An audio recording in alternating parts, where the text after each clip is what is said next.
Dear learner on the platform of MOOCs, I am Professor Nafis Ahmed Ansari from Department of Political Science of Aligarh Muslim University. In today's lecture, we will go through the code of conduct of civil servants in the United States of America. A code of conduct is a set of values, rules, standards, and principles outlining what employers expect from the organizational staff. Often, codes of conduct take big picture ideas tied to the business's overall missions and core values and related them to the daily behavior and practices they desire from staff. Creating a code of conduct is a statement for leadership, laying out their expectations and communicating the ethical principles they feel are most fundamental to success.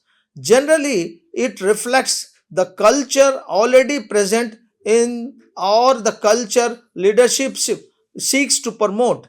A code of conduct is closely related to a code of ethics, where the phrases are often interchangeable.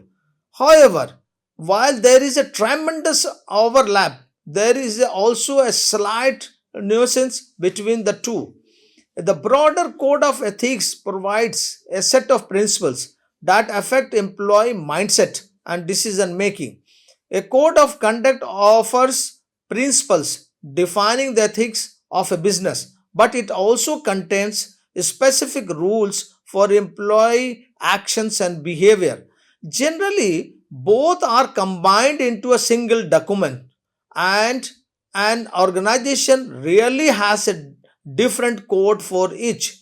A code of conduct is a practice can range from big picture ideals to specific rules. For example, a code of conduct can outline how employees should behave to reflect the organization's wider missions, but it can also define fixed regulations related to internal practices such as a dress code or breaking policies. A code of conduct could emphasize ethical attitudes and staff communication policies to prevent conflict or harassment while outlining the consequences for poor behavior that violates the code. Why create a code of conduct? The question is very important. You can think of adopting a code of conduct as the organization committing a self regulations. Leadership is putting into writing the conduct they expect from their employees and the ethical principles they want to guide them. With a code of conduct, the organization has a framework to form ethical decision making for every stakeholder.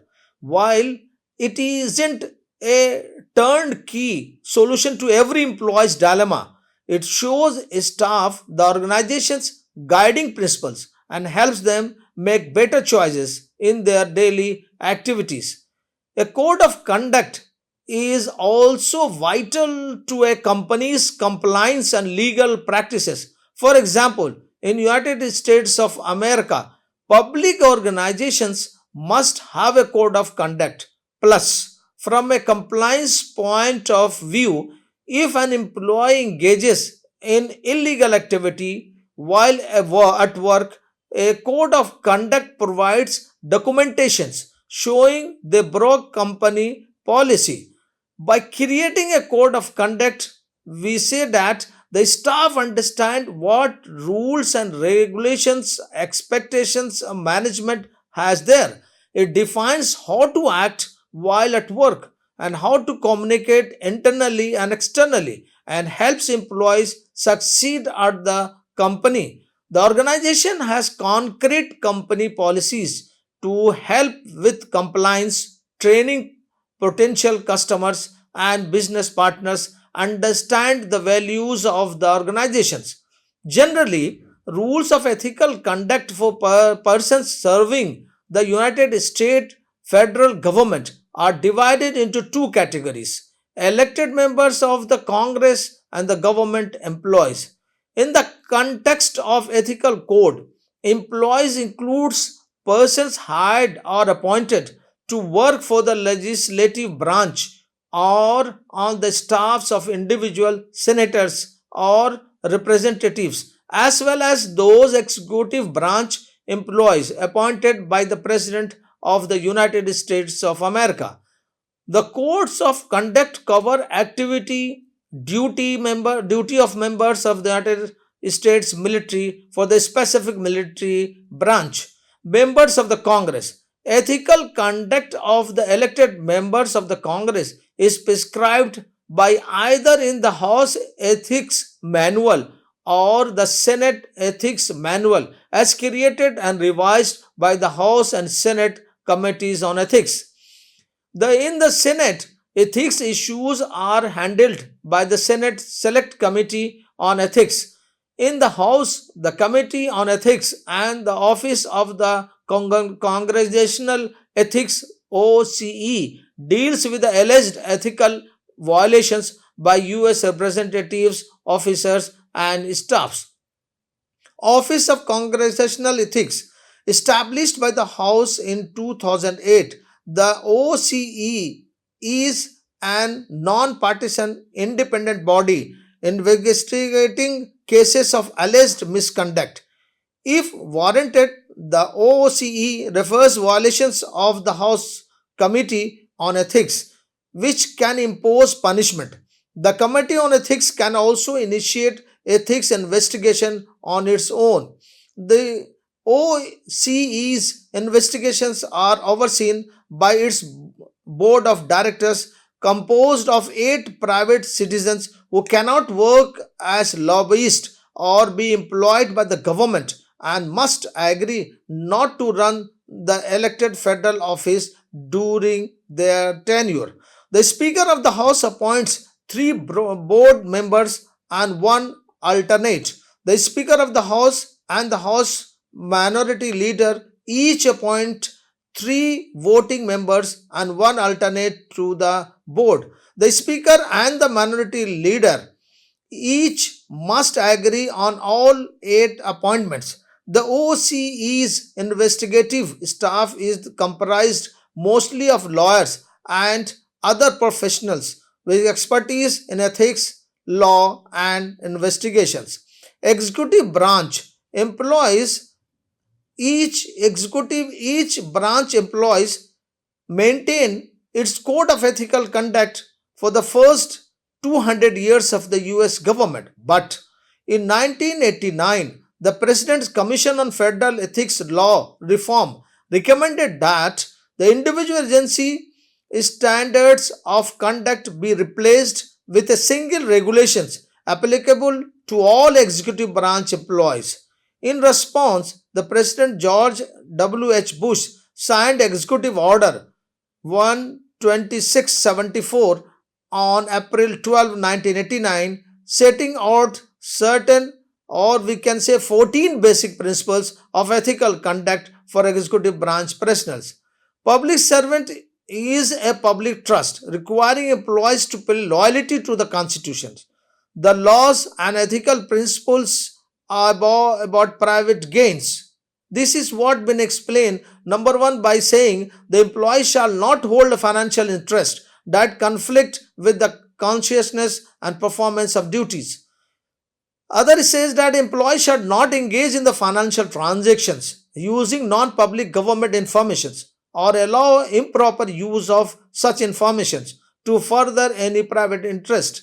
Next is an employee shall not accept as permitted, solicit or accept any gift or other items of monetary value from any person or entity seeking official action from, doing business with, or conducting activities regulated by the employee's agency or other interest may be substantially affected by the performance or non-performance of the employee's duty. Next is the employees shall put forth honest effort in the performance of their duties.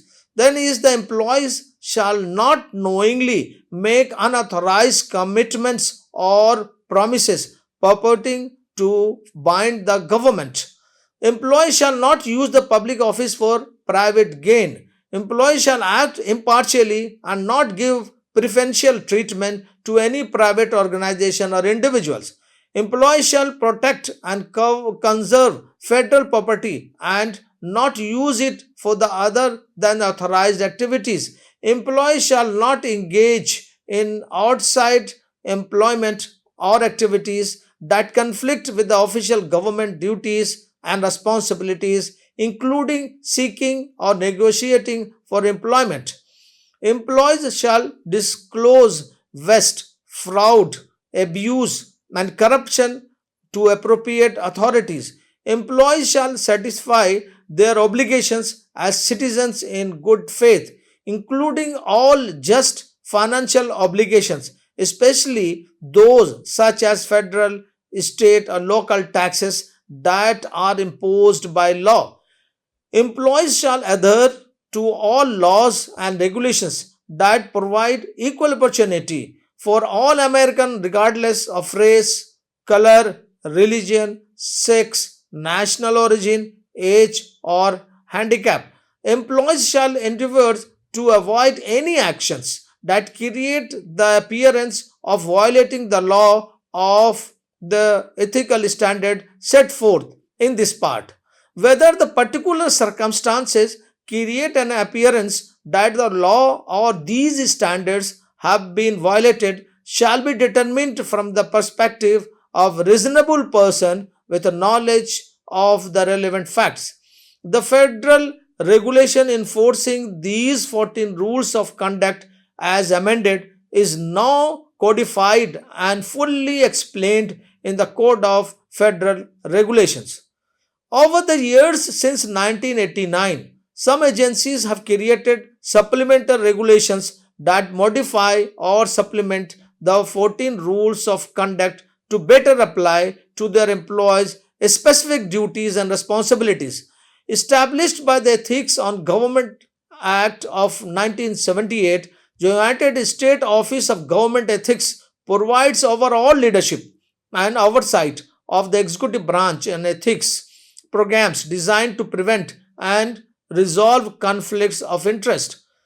Over searching the rules of ethical conducts, we say, in addition to the above 14 rules of conduct for executive branch employees, Congress on June 27, 1980, unanimously passed a law establishing certain important areas. These are the number one General Code of Ethics for Government Service signed by the President Jimmy Carter on July 3, 1980. Public Law 96-303 requires that any person in government service should put loyalty to the highest moral principles and to the country above loyalty to persons, parties, or government departments. Uphold the Constitution, laws, and regulations of the United States and all governments therein, and never be a party of their evasions. Give a full day's labor for a full day's pay, giving earnest effort and best thought to performing duties, seeking to find and employ more efficient and economical ways to accomplish tasks. Never discriminate unfairly by dispensing special favors or privileges to anyone, whether for remuneration or not, and never accept for himself or herself or for family members favors or benefits under circumstances which reasonable persons might constitute as influencing the performance of government duties. Make no private promises for any kind of binding upon the duties of the office, since a government employee has no private word that can be binding on public duty. Engage in no business with the government directly or indirectly, which is inconsistent with the conscientious performance of the governmental duties. Never use any information gained confidentially in the performance of governmental duties as a means of making private profit. Expose corruptions wherever discovered. Uphold the principles, ever conscious that public office is a public trust. Then there is a question, is there a presidential code of ethics?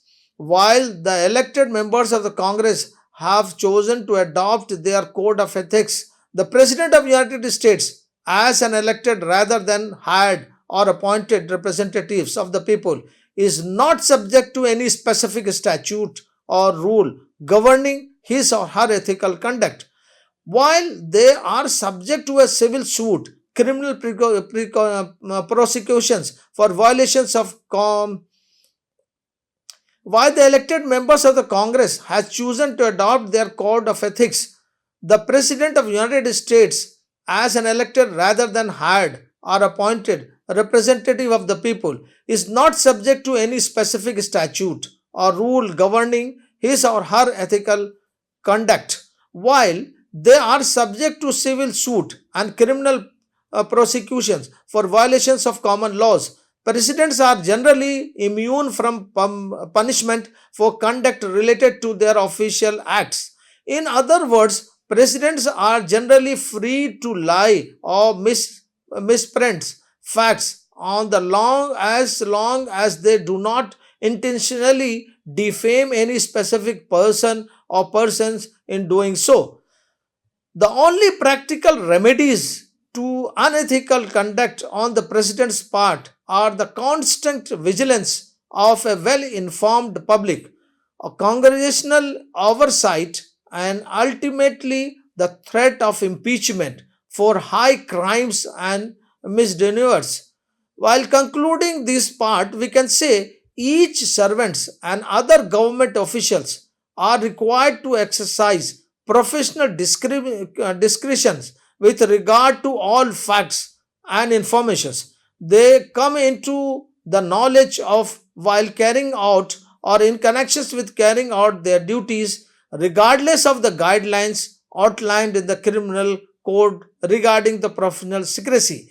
It is forbidden to misappropriate information or communicate with the third parties in a way that violates the rules governing officials, papers, or informations. So, in that way, we find in United States of America very calculatively they have framed the code of conduct not only for the citizen and the civil servants of United States but also all the elected representatives who is there in the Congress.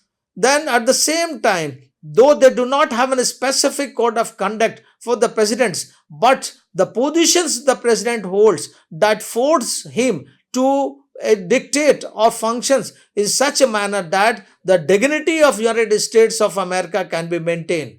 Another very important thing that we find in the discussion is that the number of the offices, in spite of having the code of conducts, they are being given the freedoms to modify and change their activities or the code of conduct according to the functions they are having there. So there when we say that they in 14 rules conducted with the executive branch of the employees Congress in 1980, they also have given the freedom to the other offices. Okay, these code of conduct, 14 code of conduct that is been framed in the Congress can be changed and can be established in the demands of the offices.